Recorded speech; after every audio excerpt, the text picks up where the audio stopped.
राधे राधे दोस्तों। तो हम स्टार्ट करते हैं अपना सेकंड लेक्चर डिजिटल लॉजिक के ऊपर। हमारा चैप्टर चल रहा था binary systems.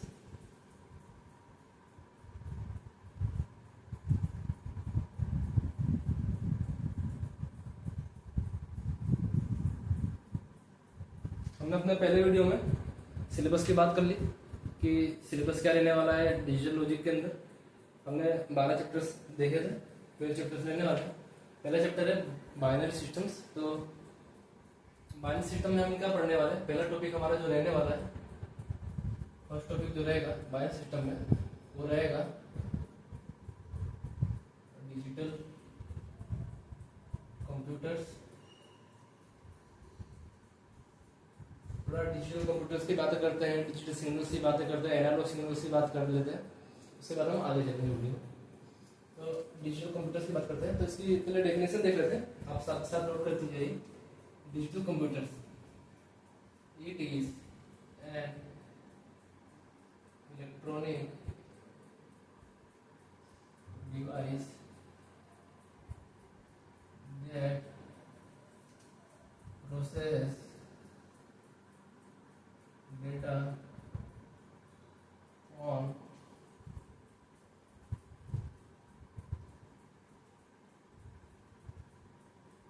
binary values.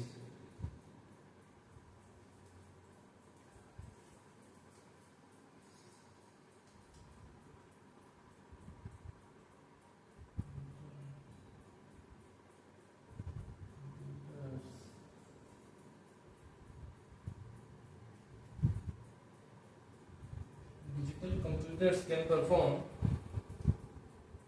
arithmetic। आप लोग साथ साथ नोट करिए, समझाते हैं इसको। Arithmetic, logical, output input,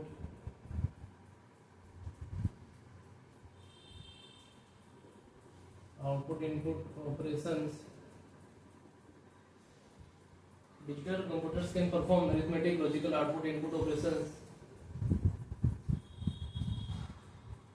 with the help of controlled stored programs। Okay,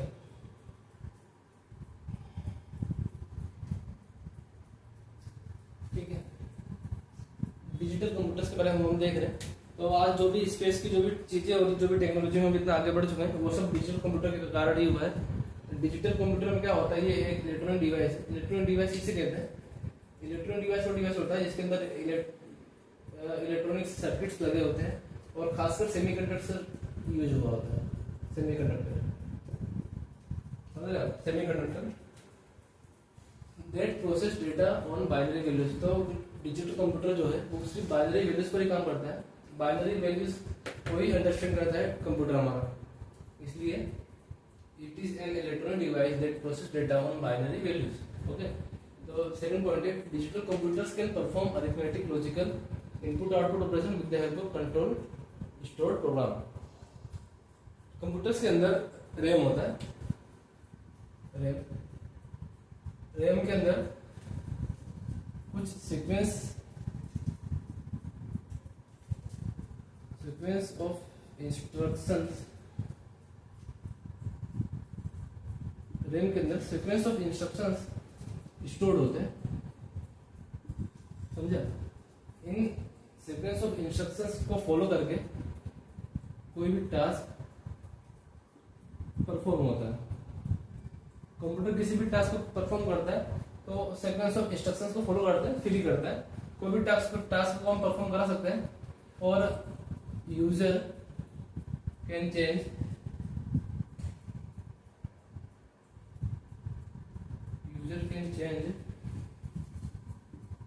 the instructions.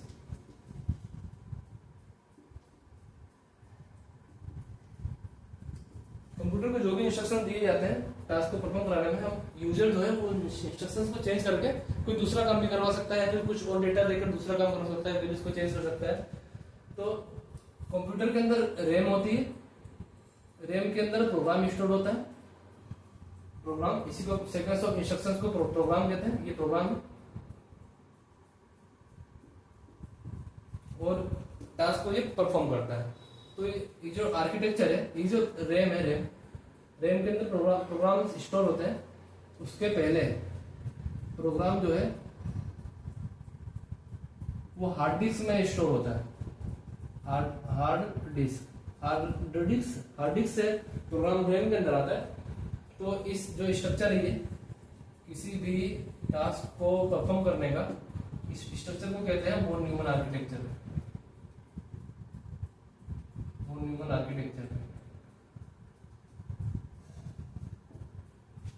Architecture के बारे में हम सीओए या फिर ओएस में, इन दोनों सब्जेक्ट में पढ़ सकते हैं। सीओए या ओएस में डिटेल में पढ़ेंगे, लेकिन अभी के लिए बस इतना जानना जरूरी है कि इस स्ट्रक्चर को ये वॉन न्यूमन आर्किटेक्चर कहते हैं। वॉन न्यूमन ने समझाया था कि हमारे जो 95% प्रोग्राम जो हम यूज करते हैं, जनरल पर्पस कंप्यूटर जो हम यूज करते हैं, 95% कंप्यूटर्स के अंदर ये सिस्टम यूज होता है। प्रोग्राम हार्ड डिस्क से रैम के अंदर लाया जाता है। रैम रोम आप जानते होंगे, रैम के अंदर लाया जाता है। रैम के अंदर प्रोग्राम स्टोर होता है और प्रोग्राम होते हैं sequence of instructions. In instructions को यूज किया जाता है किसी भी टास्क को परफॉर्म करने के लिए। तो ये होता है हमारा सिस्टम होता है। तो डिजिटल कंप्यूटर जो है ये किसी भी ऑपरेशन को परफॉर्म कर सकता है स्टोर प्रोग्राम के हेल्प से, और इन प्रोग्राम्स को यूजर चेंज भी कर सकता है, इंस्ट्रक्शंस में चेंज करके प्रोग्राम को चेंज भी कर सकता है। यहाँ तक आपको क्लियर हो गया होगा डिजिटल कंप्यूटर के बारे में। अब समझते हैं कि डिजिटल कंप्यूटर के 4 की कंपोनेंट्स होते हैं। इन 4 की कंपोनेंट्स को हम समझ लेते हैं।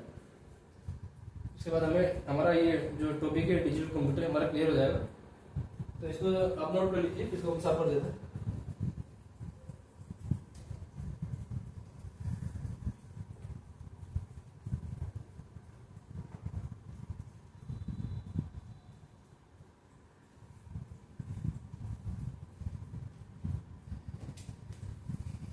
There are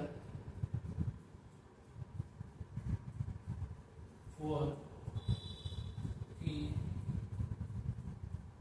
components of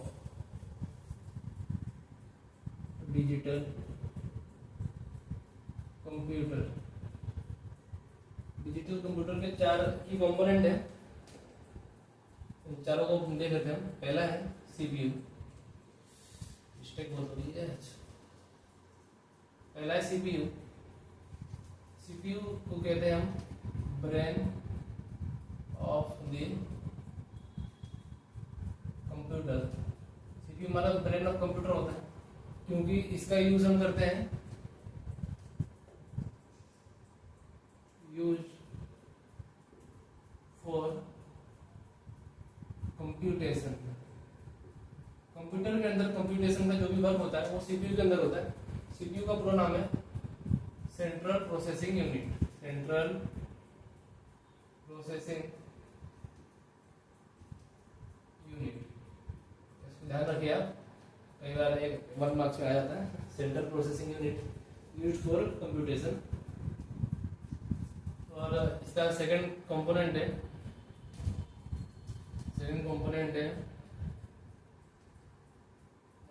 storage devices. तो स्टोरेज डिवाइसेस में क्या आएगा, एचडी आ गया, एचडीडी, एसएसडी। तो ये स्टोरेज डिवाइस है। स्टोरेज डिवाइसेस यूज होते हैं टू सेव डेटा परमानेंटली।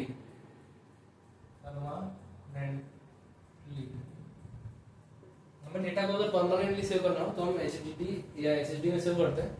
सब कंपोनेंट्स हैं। थर्ड नंबर पे आता है रैम और रोम।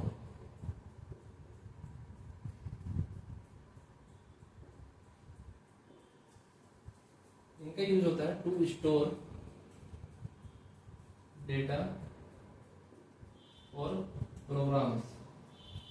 हमें प्रोग्राम्स स्टोर करना हो, जैसा कि हमने वॉन न्यूमन आर्किटेक्चर में देखा था, प्रोग्राम जो है वो हार्ड डिस्क से रैम के अंदर स्टोर होता है। इसको मेमोरी भी कहते हैं, इसको मेमोरी भी कहा जाता है, रैम रोम को कंबाइंड तरीके से मेमोरी बोल सकते हैं। टू स्टोर डेटा और प्रोग्राम्स, इस काम के अंदर रैम रोम का यूज होता है प्रोग्राम को स्टोर करने के लिए, और डेटा को भी स्टोर कर सकते हैं। डेटा इसमें परमानेंटली स्टोर नहीं होता, टेम्परेरी स्टोर होता। परमानेंटली अगर हमें स्टोर करना हो तो एचडीडी या फिर एसएसडी का यूज करते हैं। SSD faster than HDD. SSD जो है वो एचडीडी से फास्टर होती है। आज के कंप्यूटर में एसएसडी का यूज होता है डेटा को परमानेंटली स्टोर करने में। पुराने कंप्यूटर में एचडीडी का यूज होता था। 4 नंबर पे आता है input output devices. Input output devices का यूज किस लिए होता है? टू इंटरेक्शन बनाने के लिए यूजर और कंप्यूटर के बीच में हम इनपुट आउटपुट डिवाइसेस का यूज करते हैं। इसके एग्जांपल्स होते सकते हैं, आप जानते होंगे, कीबोर्ड हो गया, माउस हो गया और स्क्रीन हो गया एंड प्रिंटर भी ले सकते हैं etc। तो कीबोर्ड ये तो इनपुट डिवाइस है। इनपुट कंप्यूटर में अगर कुछ भी इनपुट करना हो, डेटा इनपुट करना हो तो उसके लिए कीबोर्ड का यूज करते हैं और माउस से भी हम इनपुट देते हैं। और स्क्रीन जो है कंप्यूटर स्क्रीन, प्रिंटर हो गया, ये हमें आउटपुट शो करने के काम आता है। कंप्यूटर कुछ आउटपुट देता है तो आउटपुट इनके माध्यम से देता है। तो ये आउटपुट डिवाइसेस है, इनपुट डिवाइसेस है। एग्जांपल हो गए। इसका यूज होता है इंटरेक्ट करने के लिए। User and computer can interact using input output devices. तो हमारे 4 की कंपोनेंट है डिजिटल कंप्यूटर के। ये हमें ध्यान रखेंगे तो अच्छा रहेगा आगे। ठीक है, ये टॉपिक आप नोट लीजिए सारे। हम फिर नेक्स्ट देखते हैं डिजिटल सिस्टम्स के बारे में देखते हैं। डिजिटल सिस्टम क्या होता है, उसके बाद डिजिटल सिग्नल और एनालॉग सिग्नल देख लेते हैं। फिर आज के लेक्चर में कंप्लीट कर देंगे। आप लोग नोट डाउन कर लीजिए, हम उसको साफ कर देते हैं।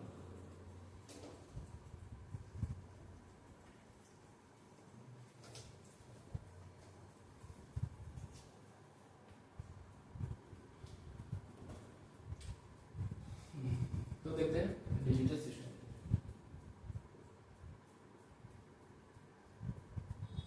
डिजिटल सिस्टम,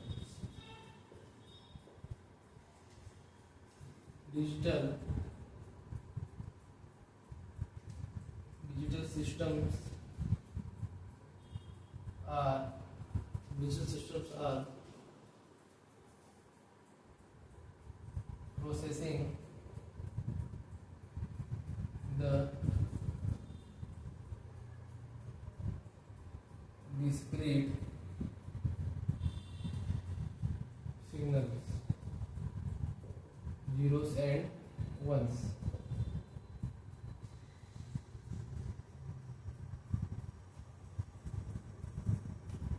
डिस्क्रीट सिग्नल्स वगैरह हो सकते हैं digital signals.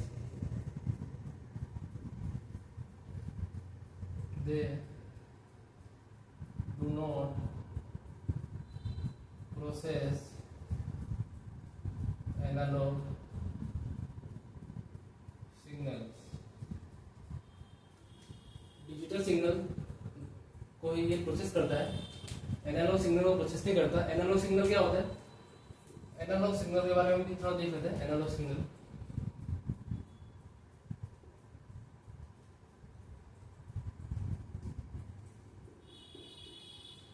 they are time varying। Analog signals are time varying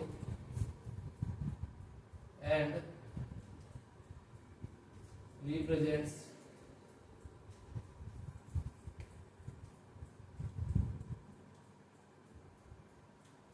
infinite values in a continuous range।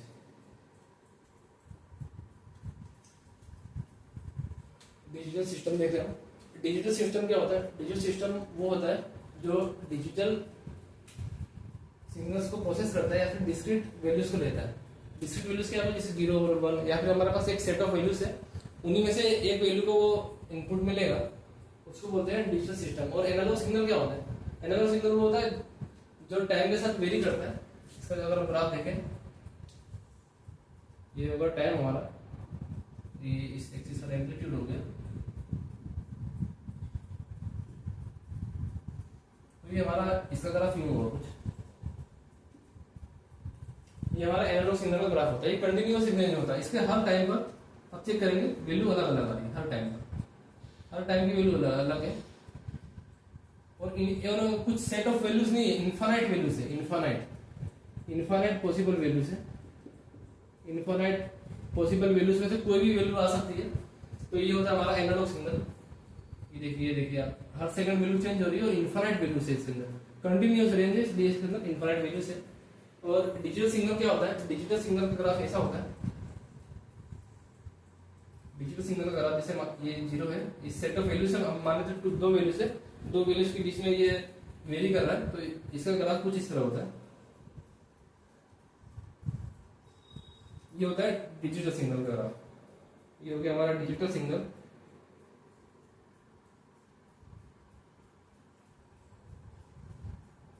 और ये हमारा हो गया एनालॉग सिग्नल, ठीक है। जैसे ये 0 हो जाएगा, ये 1 हो जाएगा, ये फिर 0 हो जाएगा, ये 1 हो गया, फिर ये 1 हो गया, फिर 0, फिर 0, फिर 1। तो ये हमारा हो गया डिजिटल सिग्नल, ये हमारा एनालॉग सिग्नल हो गया। एनालॉग सिग्नल एक बार और रिपीट कर देता हूँ, एनालॉग सिग्नल टाइम के साथ वेरी करता है और इनफाइनाइट सेट ऑफ वैल्यूज होती है एक कंटिन्यूअस रेंज के अंदर।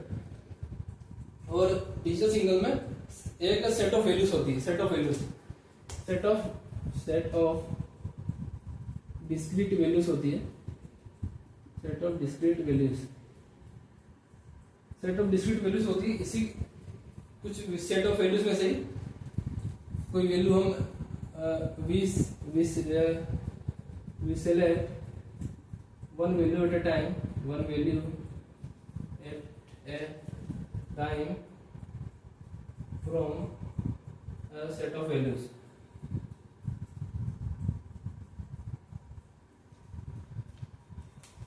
डिजिटल सिस्टम में हम डिजिटल सिग्नल की सेट ऑफ वैल्यूज में से किसी एक वैल्यू को एट अ टाइम सेलेक्ट करते हैं डिजिटल सिग्नल के सिस्टम के अंदर प्रोसेस करने के लिए। एनालॉग सिग्नल का यूज इसमें नहीं करते। एनालॉग सिग्नल क्या होता है, कंटिन्यूअस चेंज होता रहता है, ठीक है। तो ये हमारा हो गया डिजिटल कंप्यूटर के बारे में देख लिया और डिजिटल सिस्टम के बारे में देख लिया, और एनालॉग सिग्नल और डिजिटल सिग्नल के बारे में इतना ही समझने की जरूरत है। आपको बेसिक इतना जरूरत है बस, ठीक है। और ज्यादा इसके अंदर डिटेल जाने की जरूरत नहीं है, डिजिटल लॉजिक अपने पढ़ रहे हैं, हमें इसके बारे में ज्यादा डिटेल जरूरत नहीं है। अगर आगे अगर जरूरत लगेगी तो हम इस डिटेल में बता देंगे। फिलहाल के लिए इतना काफी है आपको समझने के लिए। इतना आपको पता है कि डिजिटल सिस्टम क्या है, डिजिटल सिस्टम आपको बता दिया ये होता है। और एनालॉग सिग्नल आपको समझ में आ गया, इसमें वैल्यूज कंटिन्यूअसली चेंज होती है, इनफिनिट वैल्यूज है इसमें। और डिजिटल सिग्नल में क्या होता है, एक सेट ऑफ फिक्स वैल्यू रहती है, उसी में से हम एक वैल्यू को एट अ टाइम सेलेक्ट करते हैं। इतना आपको आता है काफी इतना। और डिजिटल कंप्यूटर के बारे में आपको पता होना चाहिए कि डिजिटल कंप्यूटर क्या है और उसके क्या की कंपोनेंट्स है, और वो न्यूमन आर्किटेक्चर के बारे में जैसे हमने आपको बताया हल्का सा कि हार्ड डिस्क से रैम के अंदर प्रोग्राम स्टोर होता है, फिर प्रोग्राम कोई भी टास्क को परफॉर्म करता है। तो बस आपको इतना पता हो, बस इतना काफी है। एक टॉपिक और जैसे आता है कि डिजिटल कंप्यूटर एग्जांपल्स क्या है, टाइप्स ऑफ डिजिटल कंप्यूटर। तो बस हल्का सा देख लेते हैं डिजिटल कंप्यूटर के टाइप्स। कुछ ज्यादा डिटेल अपने बात नहीं करनी इसमें कोई ज्यादा डिटेलिंग नहीं है। डिजिटल लॉजिक पढ़ने के लिए इतना काफी है।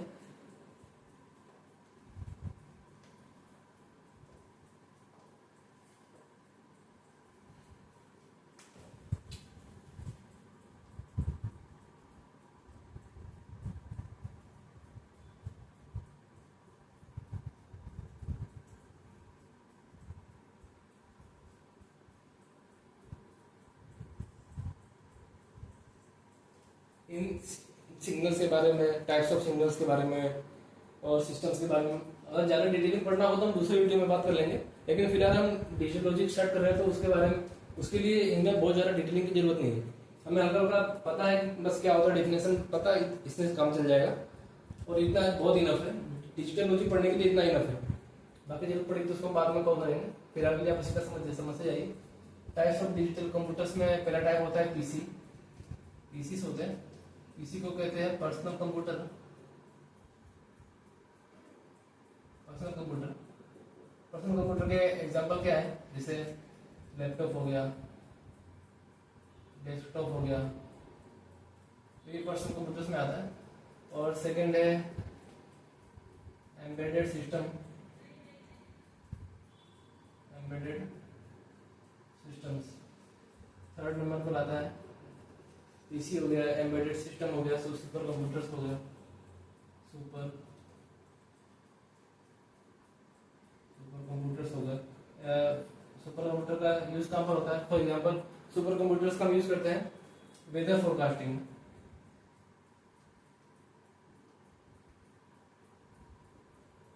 वेदर की रिपोर्ट निकालने के लिए, मौसम कैसा रहेगा, वेदर फोरकास्टिंग में सुपर कंप्यूटर्स का यूज करते हैं। पीसी हो गया, एम्बेडेड सिस्टम हो गया, ये सब डिजिटल कंप्यूटर्स के ही टाइप्स हैं। तो बस एक्सेट्रा बहुत काफी सारे टाइप होते हैं, आपका इतना काफी है। तो बस इतना ही है डिजिटल कंप्यूटर के बारे में। आपको इतना समझ में आ गया, इतना काफी है। हम चाहे तो थोड़ा सा और भी पढ़ सकते हैं, जैसे लॉजिक गेट्स जो होते हैं, लॉजिक गेट्स, या फिर जो हम सब्जेक्ट पढ़ रहे हैं डिजिटल लॉजिक, इसका क्या सिग्निफिकेंस है, डिजिटल लॉजिक पढ़ने का क्या सिग्निफिकेंस है, ये हमें किस तरह हेल्प करेगा डिजिटल कंप्यूटर्स को समझने के लिए। तो जो लॉजिक गेट्स है, लॉजिक गेट जो है, लॉजिक गेट जैसे होता है जो एंड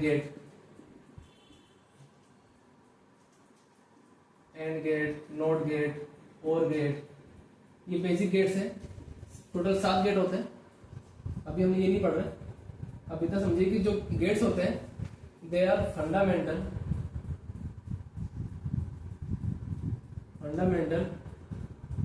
बिल्डिंग ब्लॉक्स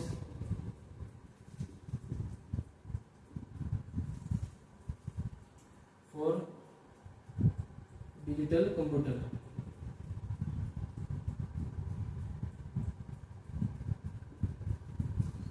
हम कोई भी डिजिटल कंप्यूटर बना रहे हैं या फिर डिजिटल सिस्टम हमारे पास है, तो उसका जो फंडामेंटल बिल्डिंग ब्लॉक होता है वो लॉजिक गेट्स होते हैं। इसलिए हमें डिजिटल लॉजिक्स नाम के सब्जेक्ट को पढ़ना बहुत इंपॉर्टेंट है, तभी हम कंप्यूटर्स के बारे में समझ सकते हैं। कंप्यूटर्स के अंदर जो भी पार्ट्स होते हैं, जो भी इसका हार्डवेयर है, जो भी इसके कंपोनेंट्स हैं, उसके बारे में हमें समझना कैसे वर्क कर रहा है, कैसे प्रोसेसिंग करता है कंप्यूटर, कैसे प्रोसेसिंग हो रही है, कैसे आउटपुट दे रहा है, कैसे इनपुट ले रहा है। तो उसके लिए हमें गेट समझना जरूरी है, क्योंकि यही है जो बेसिक एलिमेंट है। बेसिक एलिमेंट जो है कंप्यूटर का, वो हमारा लॉजिक गेट है। आप समझिए इस बात को।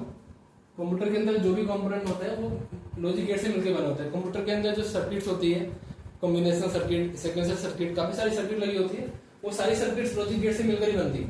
इनको कंबाइन करके हम एडर, मल्टीप्लेक्सर, सब्ट्रैक्टर, काफी सारी चीजें, डिकोडर, इनकोडर से बहुत सारे कंपोनेंट्स होते हैं जो कंप्यूटर में यूज होते हैं। मेमोरी हो गई, मेमोरी में भी लॉजिक गेट्स का यूज होता है। लॉजिक गेट्स ही यही है एकदम की एलिमेंट, बेसिक एलिमेंट यही है। कंप्यूटर का जो हार्डवेयर है, कंप्यूटर के सारे कंपोनेंट, सारा हार्डवेयर, उसका बेसिक एलिमेंट लॉजिक गेट है। और लॉजिक गेट किसके अंदर आता है? डिजिटल लॉजिक के अंदर। इसलिए हमें डिजिटल लॉजिक नाम के सब्जेक्ट को पढ़ना एकदम मैंडेटरी हो जाता है। पहला ये बेसिक सब्जेक्ट है, आगे कोई भी कंप्यूटर के सब्जेक्ट पढ़ने के लिए। इसलिए हम इसको बहुत अच्छे से पढ़ेंगे ताकि हमें समझ में आए। इसको पढ़े बिना हम आगे नहीं जा सकते। कोई भी, जैसे कई सारे सब्जेक्ट होते हैं कंप्यूटर में, ऑपरेटिंग सिस्टम हो गया, सीओए हो गया, कंप्यूटर ऑर्गेनाइजेशन है, आर्किटेक्चर, कोई भी सब्जेक्ट हो गया, हार्डवेयर के कोई भी सब्जेक्ट होते हैं वो कंप्यूटर से रिलेटेड। इन सबको पढ़ने के लिए हमें डिजिटल लॉजिक पहले आना ही चाहिए। इसको पढ़े बिना हम आगे नहीं जा सकते। इसलिए इसका ये सिग्निफिकेंस मैं आपको बताने की कोशिश कर रहा था कि इस चैप्टर पढ़ना क्यों जरूरी है। मतलब ये डिजिटल लॉजिक जो सब्जेक्ट है, इसको पढ़ना इंपॉर्टेंट क्यों है, ये पढ़ना आपको समझ आ गया क्यों इंपॉर्टेंट है। अगर आप कंप्यूटर के बारे में, हार्डवेयर के बारे में समझना चाहते हैं तो इसको पढ़ना बहुत जरूरी है। इसके बाद ही आप कोई भी कंपोनेंट को पढ़ सकते हैं। सीपीयू कैसे काम कर रहा है, कंट्रोल यूनिट कैसे काम करता है, मेमोरी कैसे वर्क कर रही है, मेमोरी कैसे डेटा स्टोर करती है, सब कुछ आपको इसके अंदर समझ में आएगा। तो बस आप लेक्चर के साथ बने रहिए, लेक्चर सीरीज को मेरे फॉलो करिए। लास्ट में हम जैसे पढ़ाते जाएंगे टॉपिक को, फिर टॉपिक को कनेक्ट करके आपको समझाएंगे कि ये कंप्यूटर में कैसे एक्चुअली काम कर रहा है। तो बस आप लेक्चर के साथ बने रहिए, लेक्चर को फॉलो करिए, आपको धीमे धीमे सब समझ में आता जाएगा, सारे चीजें क्लियर होती चली जाएगी। अब बस लेक्चर पर फोकस करिए और आराम से लेक्चर के फ्लो के साथ बने रहिए। आपको कुछ टॉपिक अगर नहीं समझ में आ रहा तो आप कमेंट करके बताइए, हम उस पर और अच्छे से एक्सप्लेन करके और वीडियो डालेंगे जो टॉपिक आपको नहीं समझ में आएगा। और ज्यादा डिटेलिंग आपको करनी हो, बाकी इतनी काफी है जितनी हम डिटेलिंग कर रहे हैं, इतनी सीएससी के लिए, कंप्यूटर साइंस इंजीनियरिंग के लिए इनफ है। लेकिन आपको और ज्यादा पढ़ना हो और इच्छा हो आप कमेंट करके बताइएगा, उसको भी हम और डिटेल में कवर करेंगे जो टॉपिक आप कमेंट करेंगे। तो बस आप इतना समझ में आ गया, आपके लिए इतना बहुत है। इसको कंप्यूटर साइंस में इंजीनियरिंग में थर्ड सेमेस्टर में पढ़ाया जाता है। थर्ड सेमेस्टर का ही सब्जेक्ट है डिजिटल लॉजिक, गेट में भी आता है, इसको पढ़ना बहुत इंपॉर्टेंट है। ठीक है, हम अच्छे से पढ़ेंगे। तो अब बस इतना नोट बना लीजिए, कवर कर लीजिए और लेक्चर के साथ बने रहिए। आप लेक्चर के साथ बने रहिए, आपको हम सारे टॉपिक हम कवर करेंगे। ठीक है, बाय, इतना काफी है आज के लिए।